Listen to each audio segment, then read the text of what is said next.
You gotta use the bathroom.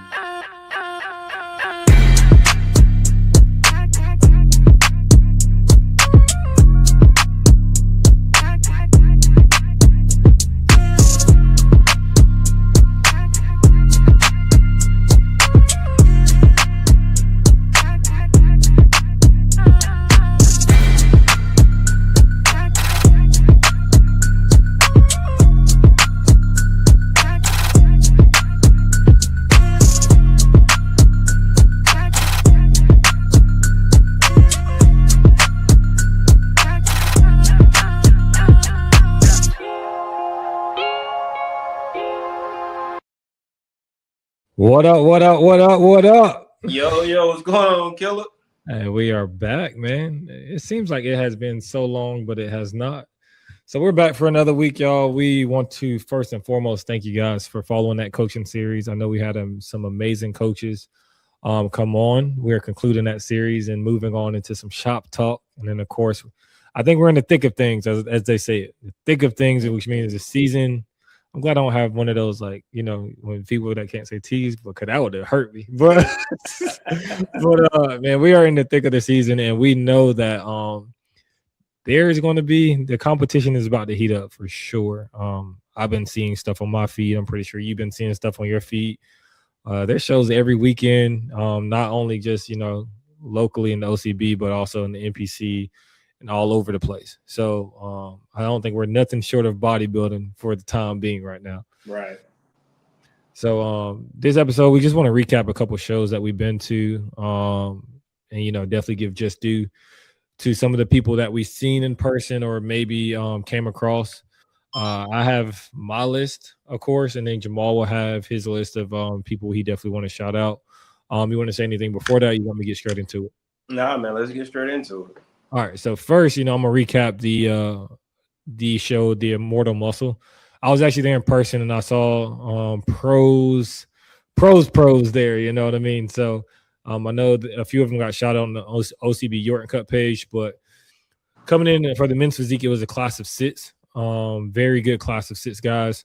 So taking first was Core Killer. He's 2 for 2 for the season. I don't know how many more he's gonna run and try to get snatched, but if we had to get qualifications for the Yorton and you had to win a show, Core Killer done took 2 of them already. Then second place, of course, my client Nathan Parker. He got second again. So 1 and 2 at both of the first shows of the season. Were the same 2 people. Well, second and third pro show because I forgot there was Double Down. And then taking third was a name that I don't think a lot of people know. He's real quiet, but we had him on the podcast too, Mr. Kevin Ames. He took the third place spot. And if you guys don't know Kevin, go check out his episode. He also got third, if I'm not mistaken, at the Presidential Cup as well. So I am going to also go to the bikini winners for the Immortal Muscle. So I do not know the second place, so I'm going to apologize in advance. We were researching, we were looking. You are good at for the past 19 minutes. We were trying to find her name, and we could not find it. We was digging. So if you were to come across this episode tonight and you got second place at Immortal Muscle, we want to congratulate you from Let's Talk About It. But also send us your name so we can shout you out on our story and shout you out on the page. But taking first is Erica Dietz. I hope I said your name right, or Dates. I see her in person, and I promise you this girl had the craziest hamstring tie-ins I have ever seen in my life. And I know that's saying a lot because we were talking about Chaz, but this girl got some hamstrings on her. I was like, that's crazy. So then, in taking third place, I call a good eye of Amanda Serenity as well. I think she's posed by Tina. She brought a phenomenal physique as well, and took third place at that show. So that's my recap for Immortal. So what do you have for the Eclipse? The Eclipse, the last Eclipse is done and over with. So shout out to Tanisha. I know she probably feel a relief off her shoulders now, and hopefully she can ride off into the sunset. But let's get into it. For Classic Masters, Louis Disney took home that win. And these are all amateurs, of course. So we just want to shine some light on the amateurs that won their pro cards. Classic Open, Nick Phillips. Men's Physique, Open and 40 plus. He won both of them. His name is Kenneth Daniel. Bodybuilding Open, I'm probably about to butcher his last name, but I apologize in advance. Matt Morawski. Okay. Wellness Open, Audrey Simmons. Bikini Open, Deborah Bicknell. Bikini 35 plus, Elizabeth Anderson. And Figure Open and 35 plus, Tracy Hudson. So shout out to all the amateurs that took home their pro cards, and hopefully it was a great show. And, you know, we look forward to seeing y'all here in the pro ranks here pretty soon. Yeah. And like we said, we would definitely want to sing you guys congratulations. And if you guys come across this episode or somebody send it to you, shoot us a text, shoot us a message in the DM. So then that way we could definitely highlight you guys properly. Also, we got a couple shows coming up. I know well, hold on. Let's give Sully Show a shout out. That happened Sunday. He got so many freaking shows. What was it? The main event? I don't know which one it was. Yeah. There's a bunch. There's like I think 6 shows this weekend between Saturday and Sunday. So it's a lot. I will also be at the Magnum Muscle this weekend, which is in Charleston. So that's going to be a good show. Okay. Huh? You say you giving out locations, okay? Hey, just in case they're looking for me, you know, they might be looking for me, but find you. So who knows? You know, it happens. But so we'll be at. Well, I'll be at the Charleston show. Now. So the Charleston show, I'm super excited for this show. Of course, it's another show that Magnum and Jackie promotes. And they always put on a great production. So I would definitely want to see who all shows up to this show because it is a pro-am. I forgot the exact pro divisions they have. I'm actually looking forward to it. If I'm not mistaken, I know it's classic. Classic for sure, and I think it might be bodybuilding. Okay. But I know it's pro classic for sure, so I'm looking forward to that, seeing who pops out of that show. Yeah, because I think kind of even like starting to show off and saying we're hitting the thick of the season, like April's that time. Either you're ready or you're not, because the gauntlet's about to come. So if you are new to the show, of course, I don't think we introduced ourselves today. I'm Eric Shelton, of course, Jamal Williams. But we always talk about the gauntlet. So the gauntlet is always one of those things where right in the middle of the season where there's shows back to back to back. Mainly speaking about the pro circuit, not necessarily the amateur circuit, because there's 100 amateur shows. But the gauntlet usually is when it gets you see those lineups of 15 to 20 guys. And those guys who need to qualify for these major shows at the end of the year, that's when they start popping out. So of course, when we talk about shows like that, we're talking about, you know, the No Gear Classics. We're talking about the Florida Pros, because people still have to qualify for the USBF championships. We're talking about there's an AMBF Pro show on May 2nd, which is also around that time frame. Mm-hmm. And I think Ryan's show is also around that time frame. If I'm the Northeast Classic, is that around that time frame as well? I think so. So I don't want to be wrong, but Ryan will correct us because we know he'll walk. So just let us know. Even if you want to throw the NPC in there, their natural shows are about to be off and running. As a matter of fact, let's shout out Team Nonstop, because he took a whole crew to Ohio and they raked up some trophies and wins. We said this name before. Shout out Jessica. She got first in bikini. Chris, I think he finished first in his class. He went to overalls. Mm-hmm. And Britt, I think she went to overalls also. So, and I think Jacqueline won too. Figure. So I know he took like 6 or 7 people out there. So yeah, I know, and that's the thing that a lot of people, I think, goes by the wayside. There's so many shows, bro. Like, so for us to try to keep up and highlight everyone and highlight all the accomplishments, we have to be real fans of bodybuilding. You know what I mean? So we catch glimpses, and that was a big shout out, because like I said, there's shows that I got to get more in tune with. I got to still tap into that WNBF world. Maybe we could go talk to Natty News and see if they could share some notes with us. So we can share some notes with them too, you know. But before we leave you guys, like we said, this is a short episode. We just literally got on here just to talk shop and give you guys some highlights and kind of some things to look forward to for this season. and we always listed our top favorite shows that we were going to look for this year. I think some of those are fastly approaching. So I think you listed like No Gear. You listed like I said, the show, May 2nd show, NPC Natural show. Um this is the time to be ready. The list, bro. We got Magnum Muscle this weekend. Then we're going to get into the thick of things, like you said. No Gear's coming up. I know you got the NPC Natural showing. I think that's May 2nd or somewhere around that time frame. Fayetteville. Yep. And then if you want to get into June, you got Florida Pro. You got Jenny Show, the Checkered Flag, which is now a Masters Pro show for men's physique. July, I don't know what's going on in July. Is that USBF World Championships in July? When is that? I think so. Wisconsin Warrior, and that sounds around that time. I think you got that. August, and then September. Of course, September's going to be here before you know it. You got the Yorton Cup. Yeah. Then you want to go into October. You got Mr. America. So, yeah, man, it's off and running. And if you're not ready, you better get ready. Gotcha. So I do have one thing I want to talk about real quick because I don't want to cut them off too. You know, people at the end of their prep, they need at least 15 minutes from us. So let's give a pro tip. And I was thinking of a couple things. So and I'm definitely going to talk about more about this on my personal IG. But for posing, I think we got away from the posing train a while ago. We haven't talked about it in a while. What is the first thing that a person needs to learn during posing, in your opinion?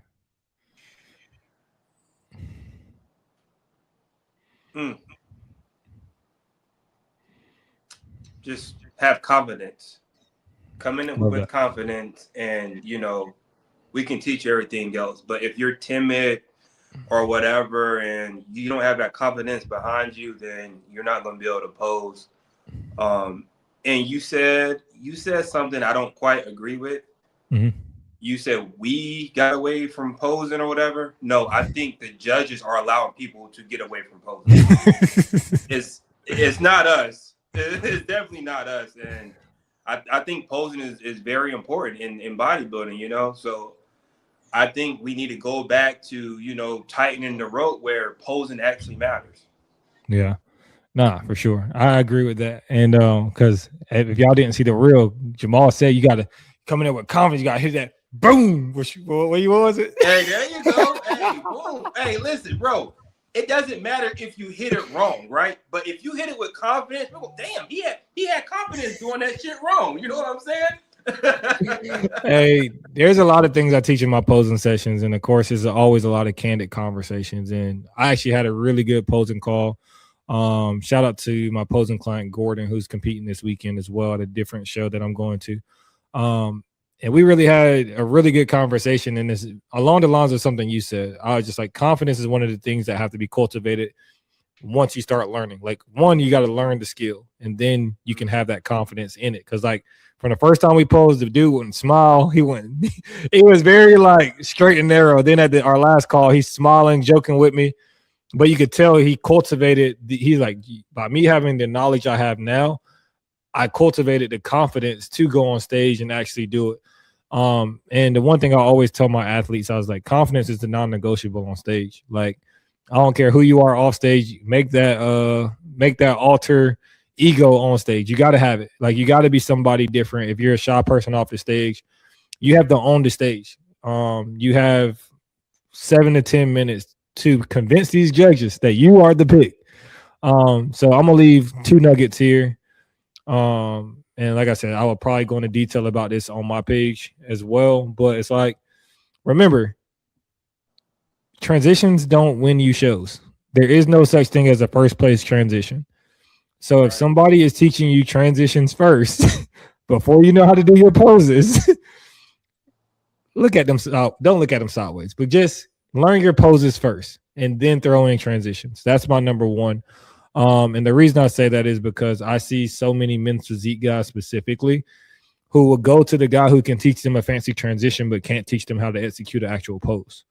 So that's one thing. Because honestly, judges love simplicity. They don't care if you turn to the next pose if you hit it correctly.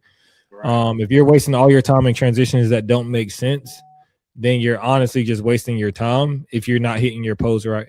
And secondly, the best body wins, not necessarily the best poser. So make sure your body looks right and learn how to present your body, because the best body that can present itself the right way will win the show. It's not the best transitions. So remember that. Funny thing Simplicity you say that kills. because I didn't had two posing clients ask me, "What do I do during my transitions?" You do Turn. nothing. Just turn. That's it. Just turn. And like for me, and like I said, this may be giving out a lot of sauce, but at this point, I just don't care. It's like transitions, people don't realize that a transition, if you guys, most people who edit videos and stuff like that, your transition is to get you to the next clip. It serves a purpose. If you're doing transitions that don't get you to your next pose, it doesn't serve a purpose. You shouldn't do that transition. So a lot of my guys who start with me early, I don't teach them transitions first session, second session. One is probably because they're not in shape. So one, we don't even know what your strengths are or what we should highlight in your transitions. And also it's like, if you're over here reaching, doing front double biceps and all these other stuff just to get you to your next pose, which is a side relaxed pose, that pose did nothing for you until your next pose. It honestly just wasted time. It's wasted motion. So a lot of people, I think, focus on the wrong things. Like, I don't care how good of a poser you are. If you're not in shape, they're not going to look at you anyway. So one, focus on your body. Secondly, get that posing right. That's the pro tip. What is it? Kiss, keep it simple, stupid. I never heard that, but yeah, let's do that. Keep it simple, stupid. Hey, that's it. So that's the pro tip. I think that can go all the way down to, I think the women classes may be a little bit different because I think they have to exude a certain level of femininity and flair. But I think also the best posers that I see in like the women categories, they keep it simple. They know what they're doing, they know their steps, and they get straight into their poses. So why do you think, or do you think posing is like a lost art now? I honestly don't think it's a lost art. I think, well, two sides of the coin, since we're going to talk about it. So I think one, the negative side of the coin is I just don't think people practice it. And like people that really don't realize, like, I think I had 85% of the people who I posed had said that posing is the hardest part of prep. It's not the eating, it's not the working out, it's learning how to pose. Because honestly, you're putting your body into unnatural places that it normally wouldn't go in. And honestly, the only good posers are the people who actually dedicate the time to become a good poser. So it's a skill you actually have to learn, as to you just know how to pose. Like, if you think about it, you didn't hit a pose until you started bodybuilding. You worked out before bodybuilding. Right. You ate food before bodybuilding. You just never posed. So it's a new skill. And I think on the opposite side of the coin, I think I remember, I forgot the guy's name, but I remember he could pose his ass off, but he just, he always missed the mark on conditioning. So then you also have the people who overly pose and focus on pose. They worry more about the flair than the actual mandatories. So they put the emphasis on the wrong part, because the thing is, most routines are made up of your mandatories. Yeah. So if you practice your mandatories more than you practice your routine, then you can put it together. So I think it's both sides of the coin. I think some people overemphasize posing but don't focus on the right things. And the other side is people don't realize how hard posing actually is. Right. And you said something earlier. So I'm going to just, I'm not going to recap it, but I'm going to just go back to it. Yes, the best body on stage should win, but that best body have to know how to pose to show off that body. You know what I'm saying? So, and like I feel like we've gotten away from that, and that's across the board. I'm just not talking about one specific organization. I'm just talking about across the board. I feel like these people can't pose and they are getting rewarded, and then it shows up on the pro stage. When they go do a pro show, and you look, I'm like, bro, you can't even pose. So. Right. No, and I think it's one of those things where I'm not gonna say unfortunately, because people show up. The thing is, if you ever get a critique, I'll be having topics I'll be wanting to talk about. If you get critiques that says improve posing or improve conditioning, those are two things that you control as an athlete. You control that. Now, if somebody said, hey, you need to be 10 pounds heavier, you need to gain size. Like, okay, that takes a little bit longer. But I'm going to just put this out there. If your critique has been improved posing more than 2 times, look into a posing coach. Please. Quit going on Instagram and YouTube trying to learn from a tutorial. Get you a posing coach. And the thing is, I'm saying this out of like care, right? Like, and I think it's just because I think a lot of people like, I could do this without a posing coach. I can do this without a coach. Like, yes, you very well can. But the one thing that I have learned in life is that I can get to a lot of places a whole lot faster just by getting assistance. Yeah. So since we're talking about posing, we got a posing clinic on April 25th. I like how you just boom, there you go. But this we honestly genuinely care about posing. So we both do posing coaching, but we also do have a posing clinic in Monroe, North Carolina, April 25th. Love to see anybody in the local area there. The great thing about it is we are having all categories posed by pros in those categories. So that's important to me as well. And lastly, we will have the Chula Fitness in the building. And so I always say this, especially for men's physique guys, do not go through the whole email chain and running back and forth, ordering the wrong size shorts, trying to send them back and trying to place another order. Come in person, try on these shorts, and get the shorts that you want from Chula Wear in the building. I think most likely, I'm going to help her try to, like, if you need help finding fits or measuring your waist and things of that nature, this will be the best time to do it, especially before May kicks off. So if you're in the local area, even if you don't want to pose, come check out Chula, say what's up, and yeah. She'll be there signing autographs. Y'all better get an autograph now. Right. And look, and if you can't make it, go to Chula Wear and go ahead and use those codes, eShell10 and Carolina Muscle. Make sure y'all support the channel and the family, because, you know, we fans. And I appreciate everyone that's been using my code. There's a lot of people out there that's been using my code, and I truly appreciate you guys. So that means y'all either watching the show or y'all are watching my stories whenever I post Chula. So thank you. So, but with that, we gave you guys 25 minutes. Next week, we'll be coming back with some things, and we'll also be interviewing a few athletes. We'd love to hear some athletes that's getting ready to compete, maybe some amateurs. So if you or you know somebody that will be great for an interview, maybe got a great story about to compete soon, shoot us a DM, and then we'll, of course, ask a few questions, filter through. But we'll love to have a few of you guys on the show, and let's keep it growing and running. Yep. Next week, I'm pretty sure that we're going to recap Magnum Muscle. We'll both be in the building, so we can both give our insights on that. Send me your location. Relax, my God. All right, y'all. Appreciate y'all rocking with us. Peace.